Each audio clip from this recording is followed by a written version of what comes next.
The emergency room at Memorial University Medical Center in Savannah had a rhythm Dr. Nathan Cole knew by heart. The controlled chaos of voices overlapping, monitors beeping in discordant harmony, the metallic scent of antiseptic mingling with blood and fear. He'd worked trauma for 11 years, long enough that the adrenaline no longer spiked the way it used to, long enough that he could compartmentalize suffering into procedures, protocols, stabilization sequences. But tonight, something was different. The call came in at 9:47 p.m. on a Tuesday in late October, when the Georgia humidity still clung to the air like a second skin despite the cooling temperatures. Female, mid-20s, MVA with rollover, unresponsive at scene, GCS of 6, significant head trauma, possible internal bleeding. Nathan was scrubbing in when the ambulance doors burst open and the paramedics wheeled her through with the urgency that meant every second mattered.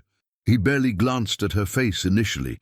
There was too much to assess, too many immediate threats to her life. But when he did look, when his eyes found her features beneath the oxygen mask and the blood matting her dark auburn hair, something inside his chest contracted with such force that he actually stepped back. The attending nurse, Maria Rodriguez, caught his arm. "Dr. Cole, you okay?" Nathan couldn't answer immediately. His throat had closed, and a wave of emotion, raw, devastating, and completely inexplicable, crashed through him with the weight of grief he hadn't earned. He didn't know this woman. He'd never seen her before. Yet looking at her pale, broken form on the gurney, he felt the kind of terror and guilt that belonged to someone who had already lost her once. "I'm fine," he managed, his voice rougher than intended. "Let's move." But he wasn't fine. As he worked, checking pupils, assessing response, calling for CT scans and blood work, his hands moved with their usual precision while his mind reeled. Every time he touched her to examine an injury, every time he listened to her labored breathing, that same crushing sensation returned: protectiveness, recognition, and certainty that felt older than logic. Her vitals were unstable, blood pressure dropping, heart rate erratic. The CT showed a subdural hematoma that needed immediate attention, and there were lacerations across her torso that suggested internal injuries. Nathan made the calls with his usual authority, coordinating with neurosurgery, demanding the OR be prepped. But beneath the professional exterior, something fundamental had shifted. "Do we have an ID?" he asked, as they prepped to move her upstairs. "Wallet was thrown from the vehicle," Maria said, checking her tablet. "Police are still searching the scene. No purse, no phone recovered yet." She was a ghost then, a broken body without a name, without history, without anyone who knew she was here fighting for her life. And yet Nathan felt like he'd been waiting for this moment, dreading it for longer than he could explain. The surgery took 4 hours. Nathan wasn't the primary. That was Dr. Patricia Huang, one of the best neurosurgeons on staff, but he stayed in the OR anyway, assisting where he could, watching with an intensity that made Patricia glance at him more than once with concern. When they finally stabilized the bleed and closed, when her vitals began to even out into something that suggested she might actually survive the night, Nathan felt something release in his chest that he hadn't even known was there. "Good work," Patricia said as they stripped off their gloves outside the OR. "That was close. Another 20 minutes and we'd have lost her." Nathan nodded, not trusting himself to speak. His hands were trembling slightly. Something that never happened, not anymore, not after thousands of procedures. He made an excuse about checking on other patients and walked away before anyone could see how shaken he was. She was moved to the ICU, and Nathan found himself returning to her room throughout the night, even though she wasn't technically his patient anymore. The neurosurgery team had taken over her care, but he couldn't stay away. He stood at the glass partition, watching the steady rise and fall of her chest, the monitors tracking every heartbeat, and tried to make sense of what he was feeling. Savannah's October nights carried a particular quality. The Spanish moss, hanging from the live oaks outside, created shadows that moved like living things, and the old city seemed to hold its breath in the hours before dawn. Nathan had always found comfort in this place, in its history and its ghosts, in the way past and present seemed to coexist here more easily than in other cities. But tonight, that feeling took on a different weight. Around 3 in the morning, Maria found him still standing outside the ICU room. "You should go home, Dr. Cole. Get some rest. She's stable now." "I know," Nathan said, but he didn't move. Maria was quiet for a moment, then said gently, "I've worked with you for 7 years. I've never seen you like this." "Like what?" "Like you're watching over someone you love." The word struck him with unexpected force. Love. No, that wasn't right. He didn't know her. But there was something, a bond, a connection, a sense of responsibility that felt both brand new and ancient at the same time. "I don't know what this is," he admitted quietly. "But when I saw her tonight, Maria, I felt like I'd failed her before, like I'd lost her already and this was my second chance." Maria's expression softened with understanding. "Sometimes we connect with patients in ways we can't explain. It doesn't mean there's something wrong with you. It means you still have your humanity after all these years in trauma." But Nathan knew it was more than that. This wasn't compassion or empathy or the normal emotional investment a doctor might feel for a critical patient. This was recognition. This was the feeling of finding something he'd been searching for without knowing he was searching. He finally went home around 4, driving through Savannah's empty streets, past the historic squares with their monuments and fountains, past the rows of antebellum houses with their shuttered windows and wrought-iron balconies. His apartment on Jones Street was quiet and dark, and he sat on his couch without turning on the lights, staring at nothing, trying to understand what had happened to him tonight. Nathan Cole was a man of science. He believed in evidence, in data, in the rational explanations that medicine provided for human suffering. He didn't believe in fate or destiny or souls that recognized each other across lifetimes, but sitting there in the dark, he couldn't shake the feeling that tonight hadn't been random, that the woman in his ICU wasn't a stranger at all. By morning, they had identified her. Her name was Elise Morgan, 26 years old, a freelance photographer who'd been driving home from a shoot when a drunk driver ran a red light on Victory Drive. She had no family in Savannah. Her emergency contacts were her mother in Portland and a best friend in Charleston. Both were being notified. Nathan took the morning shift in the ER, but found himself checking on Elise's status every hour. By noon, she'd been downgraded from critical to serious but stable. By evening, they'd reduced her sedation to see if she would wake. He was there when her eyes opened. It happened around 7 p.m., with the autumn sunset casting golden light through the ICU windows. Nathan had stopped by on his break, telling himself it was just to check her chart, but he'd ended up standing beside her bed, watching her face for any sign of consciousness. When her eyelids fluttered, when those eyes, a striking grey-green that reminded him of the Atlantic before a storm, finally focused, his breath caught. "Elise," he said softly, "can you hear me? You're in the hospital. You were in an accident, but you're safe now." She stared at him, confusion and pain evident in her expression, but there was something else too, something that made his pulse race. Her lips moved, forming words that were barely audible. Nathan leaned closer. "What did you say?" Her voice was a whisper, rough from the intubation, but the words were clear enough to stop his heart. "I knew you'd find me again." The words hung in the air between them like something alive, something that demanded acknowledgement even as it defied explanation. Nathan felt his professional composure fracture, felt all his carefully maintained boundaries blur into something he couldn't name. He opened his mouth to respond, to ask what she meant. But Elise's eyes had already closed again, her body surrendering back to the exhaustion of healing. He stood there, frozen, his hand still resting on the bed rail, his mind racing through possibilities that made no rational sense. Had she been delirious? Was it the medication, the trauma, the confused aftermath of waking from serious injury? But the way she'd looked at him, there had been recognition there, certainty. as if she'd been expecting him specifically, as if his presence confirmed something she already knew. Dr. Patricia Huang appeared at his shoulder, reviewing Elise's latest scans on her tablet. "Good signs," she said. "The swelling's down. Neuro responses are improving." She woke briefly. "Yes," Nathan managed, "just for a moment." "Did she say anything coherent?" He hesitated, then chose his words carefully. "She seemed confused. Post-traumatic disorientation, most likely." Patricia nodded, making notes. "Completely normal. We'll see more consistent consciousness over the next 24 hours. Are you staying on her case? I know she came through your ER, but technically she's neurosurgery now." "I'd like to monitor her recovery," Nathan said, "if that's acceptable." Patricia studied him with the shrewd assessment of someone who'd worked alongside him for years. "That's fine. Just remember to maintain appropriate professional distance, Nathan.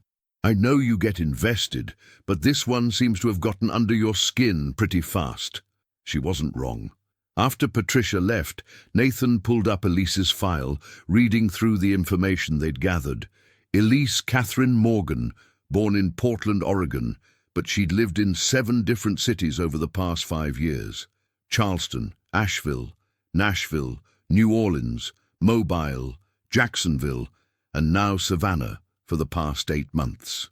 A photographer specializing in architectural and historical subjects.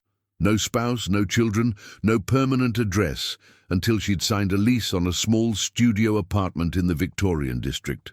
Something about that pattern of movement struck him. The way she seemed to be searching, never settling, always moving through the South's oldest cities, as if looking for something she couldn't name. It mirrored something in himself, a restlessness he'd always attributed to his dedication to medicine, but now wondered if it went deeper. He'd grown up in Charleston, done his residency in Atlanta, but had been drawn to Savannah 4 years ago by something more than just a good position at Memorial. There was something about this city, about its layers of history and the way time seemed less linear here, that had felt like coming home even though he'd never lived here before. Over the next 2 days, Elise drifted in and out of consciousness, each waking period lasting longer than the last. Nathan was there for many of them, often finding excuses to be nearby when she stirred. He told himself he was being thorough, ensuring continuity of care, but he knew it was more than that. He needed to understand what she'd meant. He needed to see if she would say it again. On the 3rd day, she was awake for nearly an hour, lucid enough to answer questions about her pain levels and remember details about the accident. Her mother had arrived from Portland, a sharp-eyed woman named Catherine who watched Nathan with obvious suspicion, as if she could sense the inappropriate intensity of his attention to her daughter. "You're the doctor who was in the ER when she arrived?" Catherine asked. "Yes, Dr. Nathan Cole. I work trauma. My daughter's very lucky you were there." The words were polite, but there was a question beneath them. "Why are you still here?" Nathan had no good answer. He made his excuses and left. But that evening, after Catherine had gone to get dinner, he found himself back at Elise's room. She was awake, staring out the window at the darkening sky, and when she turned to look at him, there was no confusion in her eyes this time, only a strange, sad certainty. "You came back," she said quietly. Nathan stepped inside, closing the door behind him. The professional distance Patricia had warned him about felt impossible to maintain. "How are you feeling?" "Like I rolled a car," a ghost of a smile. "But alive, thanks to you, they tell me. You had a lot of people working to save you, but you were the first. You were there when I arrived." Her grey-green eyes held his.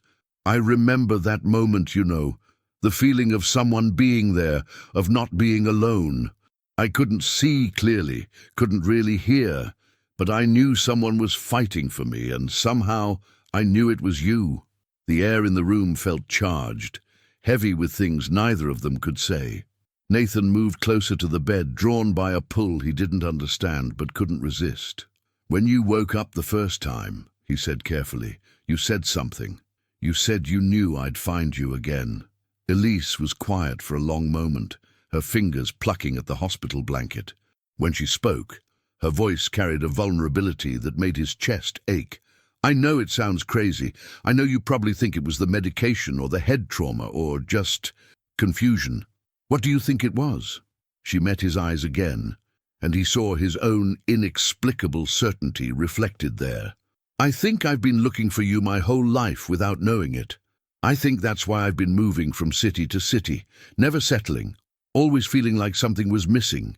And when I saw you in that emergency room, even through all the pain and fear, there was this moment of recognition. Like, oh, there you are, finally." Nathan's breath left him in a rush. He pulled up a chair, sitting down heavily, no longer able to pretend this was a normal doctor-patient interaction. "I felt the same thing. When they brought you in, before I even really saw your face, I felt this terror. This absolute certainty that I couldn't lose you, not again." And that word, again, it made no sense then, and it doesn't make sense now, but I can't shake it. "Again," Elise repeated softly, "like we've done this before." "I don't believe in reincarnation," Nathan said. But even as he said it, he felt the weakness of his conviction. "Neither do I, or I didn't. But what else explains this?" She reached out hesitantly, and after a moment, Nathan took her hand. The contact sent a jolt through him, not attraction, though there was an element of that, but recognition, rightness, like pieces clicking into place. They sat like that for a while, hands clasped, neither speaking. The moment felt both sacred and dangerous, crossing lines that Nathan knew he shouldn't cross, but he couldn't let go. Couldn't walk away from this feeling that he'd finally found something he'd been missing without knowing he'd lost it. "Tell me about yourself," Elise said eventually, "beyond being the doctor who saved my life." So he did. He told her about growing up in Charleston, about losing his father to a sudden heart attack when he was 16, the event that had driven him toward medicine, toward the desperate hope that he could prevent others from experiencing that same helpless grief. He told her about medical school, about choosing trauma because he needed to be where life and death hung in the balance, where his choices mattered most. And he told her something he rarely admitted, that despite his success, despite the lives he'd saved, he'd always felt like he was searching for something, some case, some patient, some moment that would feel complete in a way nothing else had. "Until Tuesday night," he said quietly, "when they brought you in, and everything changed." Elise listened with an intensity that felt like she was memorizing him, learning him, reclaiming something that had been lost. When he finished, she was quiet for a moment before beginning her own story. She'd always been drawn to old things, to history, to the way places held memories in their stones and streets. Her photography was never just about capturing beauty. It was about finding the emotional resonance in architecture, the stories that buildings held. She'd been drawn south almost instinctively, moving through cities that felt like they were calling to her, never understanding why until she arrived in Savannah 8 months ago. "I felt something here," she said, "like I was getting closer to something important. I kept having these dreams, not clear enough to remember when I woke up, but they left me with this feeling of loss, of having had something precious and losing it. And underneath that, this conviction that I needed to stay here, that whatever I was looking for, it was in this city." "And now?" Nathan asked. "Now I think I found it." Her fingers tightened around his. "I found you, and I don't understand it, Nathan. I don't have explanations or logic or anything that makes sense, but I know it's true." They talked through the evening, comparing their lives like archaeologists examining artifacts, looking for points of connection. They found strange parallels. Both had lost parents young, both felt drawn to Savannah without clear reason, both experienced the same restlessness, the same sense of searching, and both, they discovered, had always felt most at peace near water, particularly the rivers and marshes that wound through the low country. "There's a place on the Wilmington River," Elise said, "near the Bonaventure Cemetery. I go there to photograph the light through the marsh grass. It's the only place where I've felt completely calm since I moved here. Nathan's breath caught. I know exactly where you mean. I run there sometimes. There's something about that spot. Like coming home, Elise finished. They stared at each other, the implications hanging between them. What were the odds? What did it mean? A knock at the door broke the moment. Catherine had returned, and her expression when she saw Nathan holding her daughter's hand made it clear she didn't approve. Nathan stood quickly, releasing Elise's hand, feeling like a teenager caught doing something forbidden. I should go, he said. Let you rest. But Elise caught his wrist. You'll come back? I will. And he meant it. Whatever this was, whatever impossible, inexplicable thing had connected them, he couldn't walk away from it.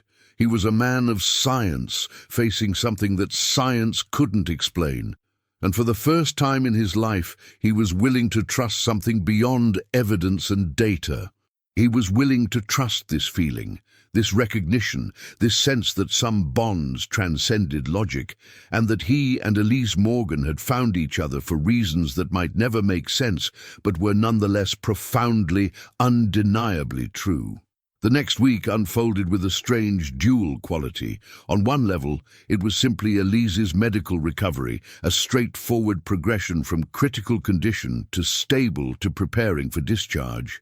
But beneath that clinical reality ran something far more complex, a story being written between Nathan and Elise that felt both brand new and impossibly old.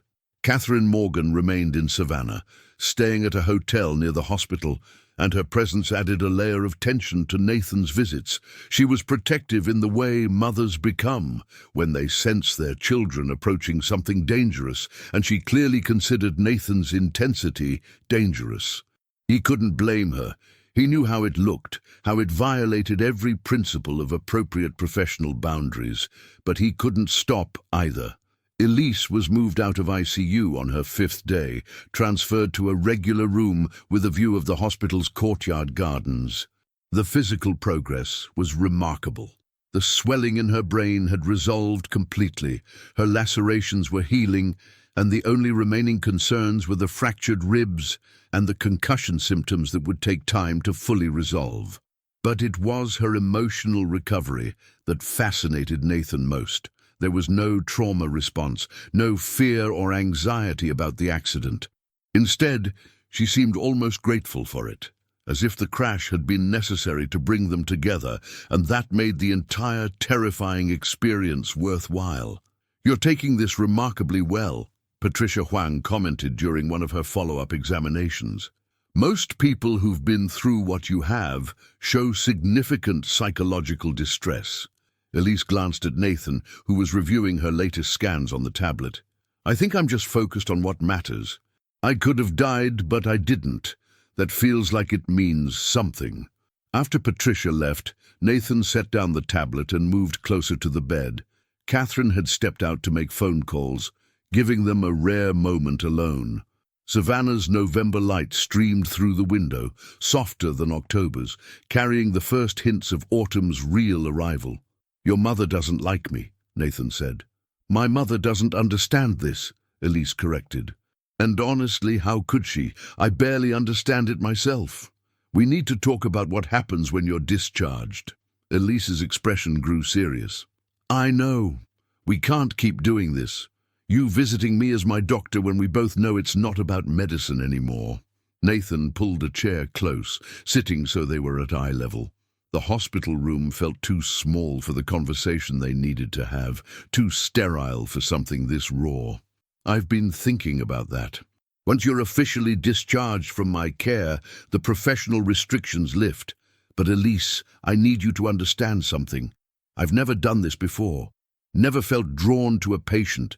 Never crossed these kinds of lines. And the intensity of what I feel scares me. It scares me too, she admitted, because what if it's not real? What if it's just trauma and timing and our brains creating meaning where there isn't any? Do you believe that? No. But I think we need to be honest about the possibility. Nathan reached for her hand, no longer caring who might see. So we take this slowly. We let you heal completely, both physically and emotionally. We spend time together outside this hospital in normal circumstances and see if this feeling persists or if it was just the heightened emotions of crisis. And if it persists, Elise asked quietly, then we figure out what it means. Together. Gee, the word together felt like a promise, like a declaration more binding than anything logic could provide. They sat in silence for a while, fingers intertwined, both aware that they were choosing something without fully understanding what they were choosing, but unable to choose otherwise. Catherine returned with coffee and suspicion in equal measure. Nathan made his excuses and left, but not before Elise mouthed tomorrow at him, a word that felt like hope. That evening, Nathan did something he hadn't done in years. He sought out his old medical school mentor, Dr. Raymond Foster, now semi-retired, but still keeping office hours at a small practice in the historic district.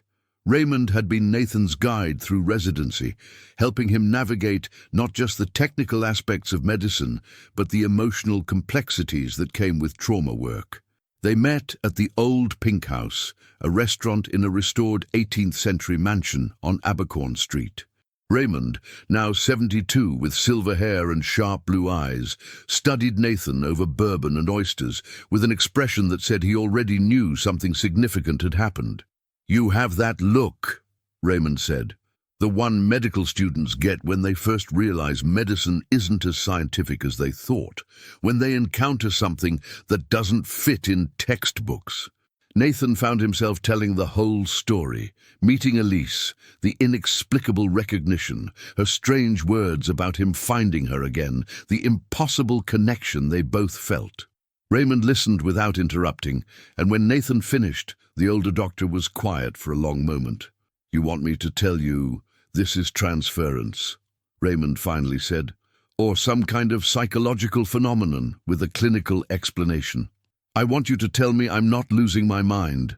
"You're not losing your mind, Nathan, but you are experiencing something that modern medicine doesn't handle well. The reality that human connection sometimes transcends our ability to explain it." Raymond leaned forward. "I'm going to tell you something I've never told anyone in a professional context. When I met my wife Sarah 45 years ago, I had the exact same feeling you're describing. Recognition, certainty, a sense that I'd been searching for her without knowing I was searching." Nathan stared at his mentor in surprise. "You never mentioned this, because it sounds irrational, and I've built a career on rationality. But rationality only takes us so far when we're dealing with consciousness, with emotion, with whatever it is that makes us more than just biological machines." Raymond took a sip of his bourbon. "Sarah used to say we were old souls who found each other again. I never believed in that literally, but metaphorically, maybe there's truth there. Maybe some people do connect in ways that feel like recognition, because on some level, neurological, psychological, spiritual, take your pick, they genuinely recognize something in each other. So what do? You explore it carefully. You maintain appropriate boundaries while she's your patient, which you're already doing. And then, once those restrictions lift, you give yourself permission to see where this goes. But Nathan," Raymond's expression grew serious, "be prepared for it to be complicated. Relationships that start this intensely often burn bright and fast. You'll need to build something real, something sustainable, not just ride the wave of this feeling." The advice was sound, but as Nathan walked home through Savannah's historic squares, past the monuments and fountains lit up against the November night, he couldn't shake the sense that what he and Elise had wasn't going to burn out.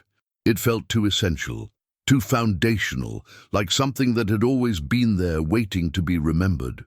Elise was discharged 8 days after the accident, released to her mother's care with strict instructions about rest and follow-up appointments. Nathan was there when she left, maintaining his professional demeanor despite Catherine's watchful presence, but Elise's eyes held a promise that made his pulse race. "I'll see you at the follow-up," he said formally. "Yes, doctor," she replied, equally formal, but her slight smile told him she understood what he really meant.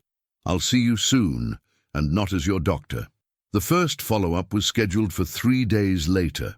Catherine had flown back to Portland by then, reassured by Elise's progress, but still worried about her daughter's lack of support system in Savannah. Nathan saw Elise in his office rather than an examination room, a subtle shift that acknowledged the changing nature of their relationship. She looked better. The bruises were fading from her face, the bandages were gone, and she'd regained some of the color the hospital had drained from her. But there were still signs of the trauma. She moved carefully, protecting her still healing ribs, and there was a hesitation in her movements that suggested the concussion symptoms hadn't fully resolved. "How are you really?" Nathan asked, after the formal examination was complete. "Ready to stop being a patient," Elise said. "Ready to see if this thing between us survives outside the hospital." Nathan closed her chart. "Would you like to find out? There's a place I'd like to show you if you're feeling up to it." "The place on the Wilmington River?" "Yes." Elise smiled, and it was the first real, unguarded smile he'd seen from her. "I'd like that very much." They drove separately, maintaining some semblance of propriety, to Bonaventure Cemetery on Savannah's eastern edge. The historic cemetery, with its moss-draped oaks and elaborate monuments, had been a source of fascination for both of them. But Nathan led Elise past the famous graves, down a less-traveled path that wound toward the river. There was a spot where the cemetery grounds met the marsh, where the Wilmington River opened up into a vista of waving grass and distant water. The late afternoon light was golden, catching in the seed heads of the marsh grass and turning everything into shades of amber and bronze. It was the kind of light photographers lived for, and Elise's expression when she saw it told Nathan she'd been here before, had captured this exact view. "I've taken probably 50 photos of this spot," she said quietly. "I kept coming back, trying to capture something I couldn't quite name." "I run here twice a week," Nathan said. "Same reason. It's the only place where my mind goes quiet." They stood side by side, not touching, just being in this place together. The November air carried the salt marsh smell, that distinctive low country scent of pluff mud and cordgrass and ancient water. Somewhere in the distance, a boat motor hummed, and birds called to each other as they settled for the evening. "Nathan," Elise said after a while, "what do you think this is, really? Not the clinical explanation or the rational possibility, but what do you feel in your gut?"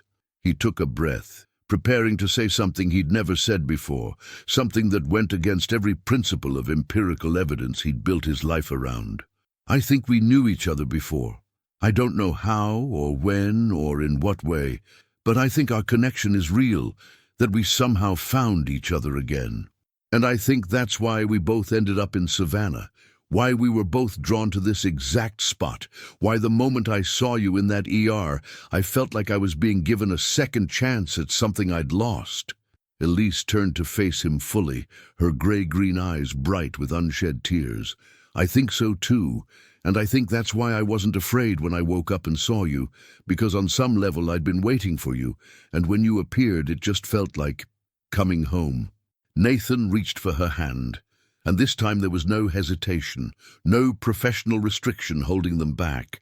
Just two people who'd found each other across whatever distance or time or impossibility had separated them, choosing to trust in something that defied explanation but felt more real than anything else in their lives. "So what do we do now?" Elise asked.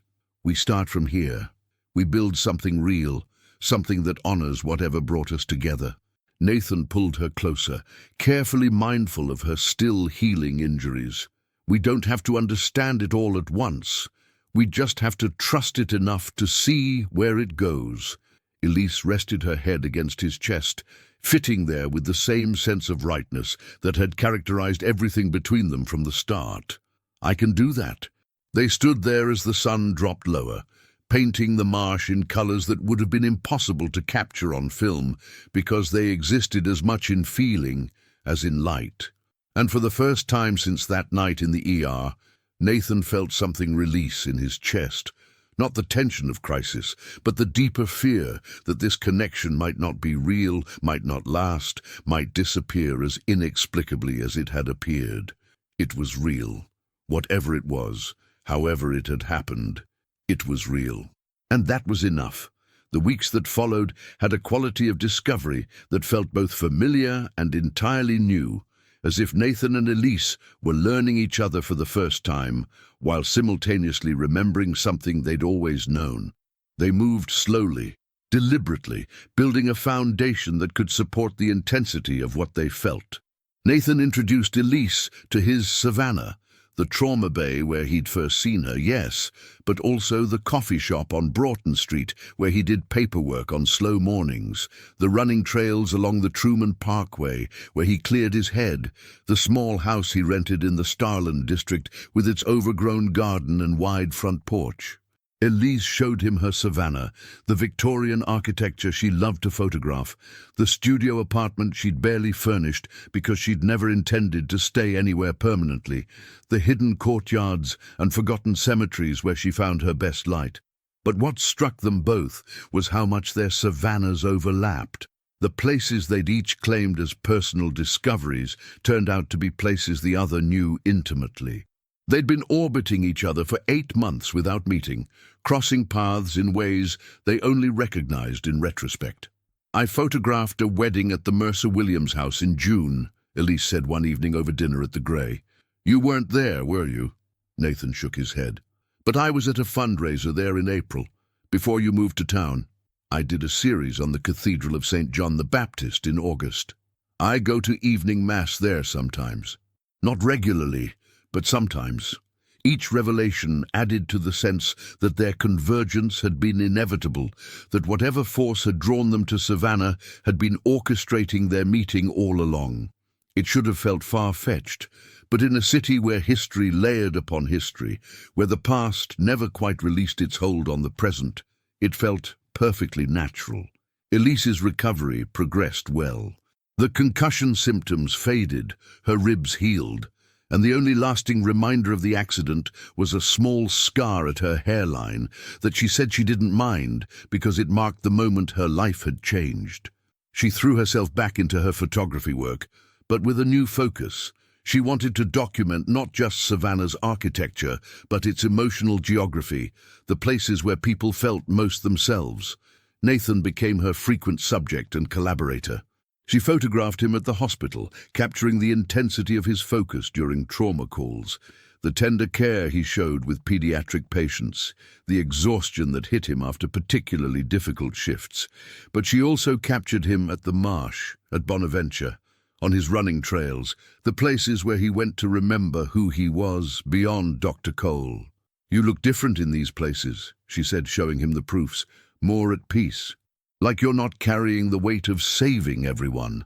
"I feel different there," Nathan admitted, "especially now that you're with me." They established rhythms and routines.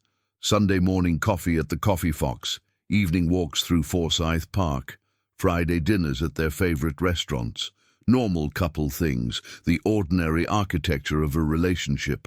But underneath the normalcy ran something deeper, that persistent sense of recognition that neither could shake or explain. 3 weeks after Elise's discharge, they returned to the spot on the Wilmington River. It was a cold December evening, the temperature dropping into the 40s as a front moved through. But they'd both felt drawn to come back, as if the place itself was calling them. They walked down to the water's edge, where the marsh grass rustled in the wind, and the river reflected the steel-grey sky. Elise had brought her camera, but she didn't take photos, just stood with Nathan, their hands clasped, watching the water move. "I've been thinking about what you said," Elise began. "About feeling like you'd lost me before, like the night I came into your ER was a second chance." "I can't stop thinking about it," Nathan confessed. "It doesn't make sense, but it won't let go." Elise was quiet for a moment, then said, "What if we tried something? I know it sounds strange, but what if we just let ourselves remember? Not try to force it or explain it, just see if anything comes to us." Nathan understood what she meant. They'd both felt like they were on the edge of remembering something, like there was a memory just out of reach that would explain everything if they could only access it. Every time they came to this spot, the feeling grew stronger. "Okay," he said, "let's try." They sat down on a fallen oak near the water's edge, positioned so they could see both the river and the cemetery's ancient trees. The December light was fading fast, turning everything soft and grey. They closed their eyes, still holding hands, and just let themselves be in the place, open to whatever might come. At first, there was nothing, just the sound of wind and water, the distant call of marsh birds, the normal sensory experience of being present in a moment. But gradually, something else emerged. Not exactly a memory, more like an emotional impression, a feeling of having been here before in circumstances both similar and different. Nathan felt it first, a wash of grief so profound it took his breath away. Loss, helplessness, the feeling of watching someone he loved slip away while being unable to stop it. And underneath that, a promise. "I'll find you again. No matter what, I'll find you." Beside him, Elise made a small sound, and when Nathan opened his eyes, tears were streaming down her face. "You feel it too?" she whispered. "Yes." "There was water," Elise said, her voice distant like she was speaking from somewhere else. "And I was afraid. But you were there. You were trying so hard to save me, but it wasn't enough.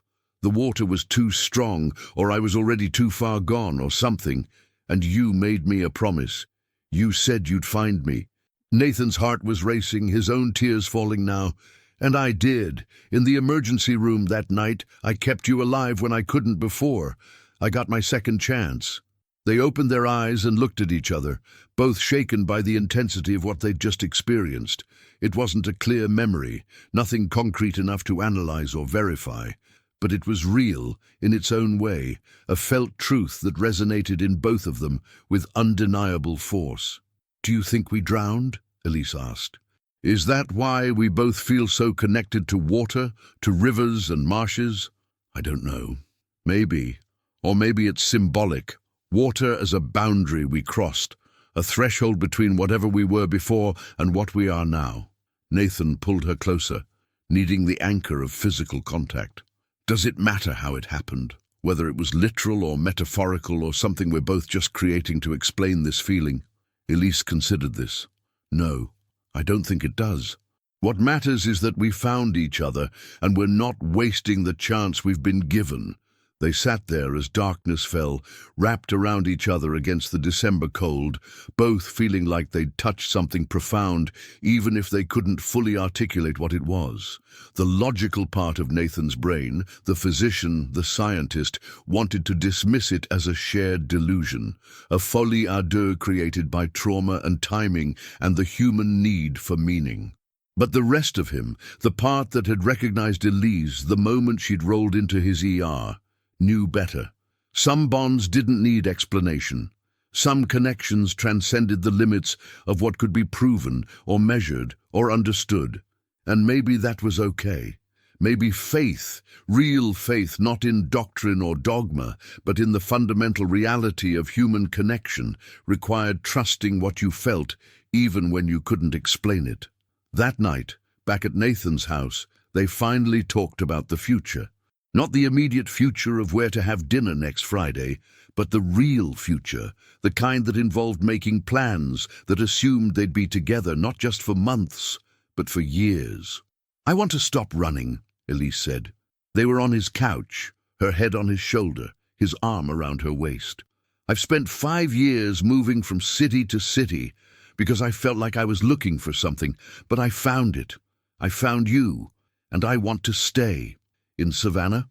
"Yes, and with you." Nathan felt something in his chest expand, a warmth that had nothing to do with physical attraction and everything to do with recognition, with rightness, with the sense that this was what he'd been working toward his entire life without knowing it. "I want that too," he said. "I want to wake up next to you and come home to you and build a life that feels as real as this connection does." Elise lifted her head to look at him. "Are we crazy? It's only been a month since the accident." People don't decide this quickly. Other people don't have what we have. Nathan cupped her face gently, mindful still of her residual injuries, even though she was essentially healed. I don't care if it's fast. I don't care if people think we're crazy. I spent 34 years looking for something I couldn't name, and now I've found it. I'm not letting it go. Elise kissed him then, and it was the first time they'd kissed with full intention, with the acknowledgement that they were choosing each other not just for now, but for whatever came next. It felt like a beginning and a continuation at the same time, both the start of something new and the resumption of something that had been interrupted. The months that followed proved that what they had wasn't just the heightened emotion of crisis, but something genuine and sustainable. Elise moved into Nathan's house in February, bringing her minimal furniture and extensive photography equipment. She turned his overgrown garden into a space for outdoor shoots, and his spare bedroom into a dark room, filling the house with the chemicals and processes of her art. Nathan adjusted his schedule at the hospital to make more time for them, delegating some responsibilities and learning to leave work at work instead of carrying it home. Elise balanced her freelance photography with a part-time position teaching at Savannah College of Art and Design, finding that she enjoyed sharing her craft as much as practicing it. They returned to the marsh spot on the Wilmington River often, making it their place in the way couples do, marking the passage of time by the changing seasons reflected in the water and grass. They never tried to force another memory, but sometimes, standing there together, they'd feel that same sense of recognition, of having been there before in some other configuration of themselves. Dr. Raymond Foster met Elise in March and gave his approval in his typically understated way. "She's good for you, Nathan. You look less haunted than you did." Patricia Huang was more direct. "You know this violates every principle of professional boundaries, right? But I'm happy for you anyway." Catherine Morgan remained skeptical, but softened when she visited in April and saw how her daughter had finally stopped running, had finally found a place and a person that felt like home. "Just don't hurt her," she told Nathan privately. "She's given you something precious, her trust, her certainty. Don't make her regret it." "I won't," Nathan promised, and he meant it with every part of himself. By summer, they'd established a life that felt both ordinary and miraculous. The ordinary rhythms of work and home, dinner and conversation, the small intimacies of shared space, but shot through with the constant awareness that they'd found something rare, something most people spend lifetimes searching for without ever finding. One evening in June, almost 8 months after the accident that had brought them together, they were back at their spot on the river.